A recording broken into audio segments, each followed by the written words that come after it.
Hello, my name is Robert Rickover. I teach the Alexander Technique in Lincoln, Nebraska, where I live. I also teach on a regular basis in Toronto, Canada. And over the past few years, I've been doing an increasing amount of online coaching using the principles of the Alexander Technique. This is the second in a series of short videos about self-directing using Alexander Technique directions. We are working with the direction I'm free, and I asked you to run a few experiments with that in the last video. In the last video, I did emphasize that the direction you're thinking to yourself should be done very lightly, very softly. And I want to elaborate on that a little bit, because what I found is that in general, people, when they're dealing with something very specific, like this direction, I'm free, have a tendency to kind of narrow in on it, or put energy into thinking it. And when people, on the other hand, when people have a very general thought like, oh, what a nice day it is today, that's often delivered as a very soft message. And it's that softness that we want to take into the specific, because that's what makes a direction powerful. Power from Alexander direction comes from softness, from lightness, from not wanting to add anything to the direction.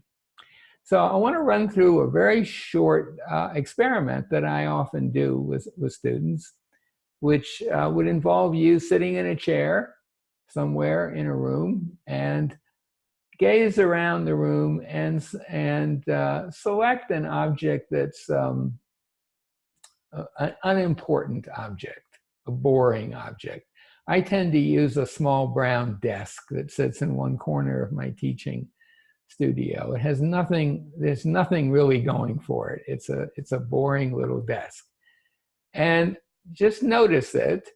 And then what I'd like you to do is stand up, take a little walk around the room. Part of the time, you probably won't even have that object in your field of vision.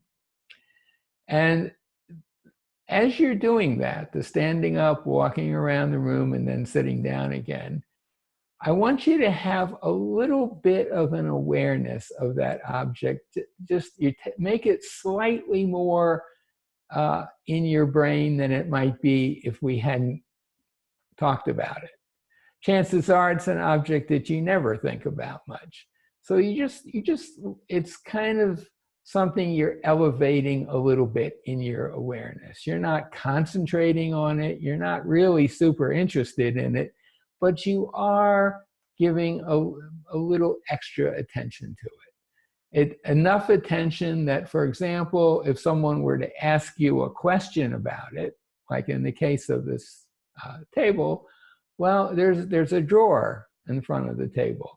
And someone might ask you, well, what side of the table is the drawer on? And you might know, but you might not know, but you would know exactly where to look to get the answer. It's that level of awareness we're talking about.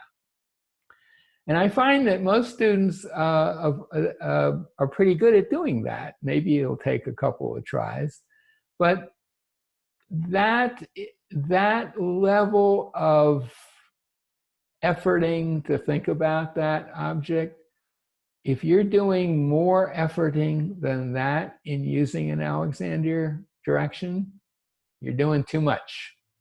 So it's a nice little experiment to run to give you an idea of just how softly a direction should be delivered. You could also, that's a visual kind of thing, if you're an auditory person, you're out walking, you could just arbitrarily choose a certain sound among the many sounds that are out there. It could be birds chirping, could be rustling of leaves, could be some distant sound that's of no great interest to you normally. and just for a short period of time, just bring it a little more to your awareness than it might otherwise be.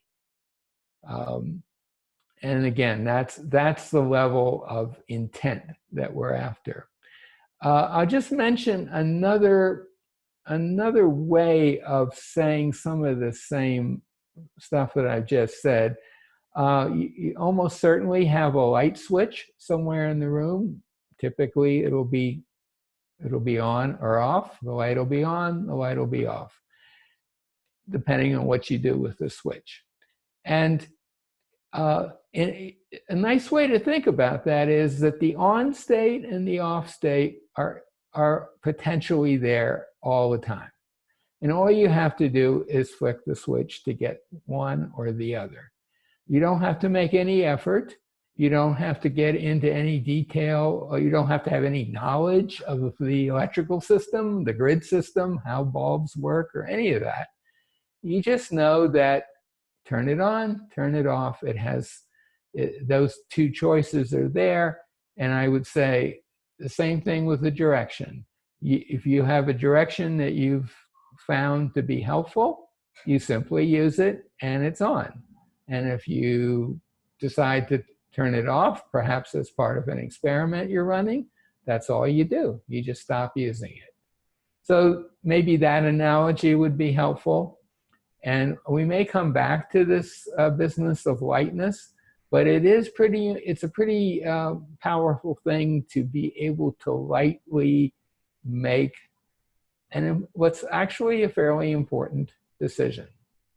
So in the next little video, I'm going to talk about a problem that sometimes arises with using directions of a different sort.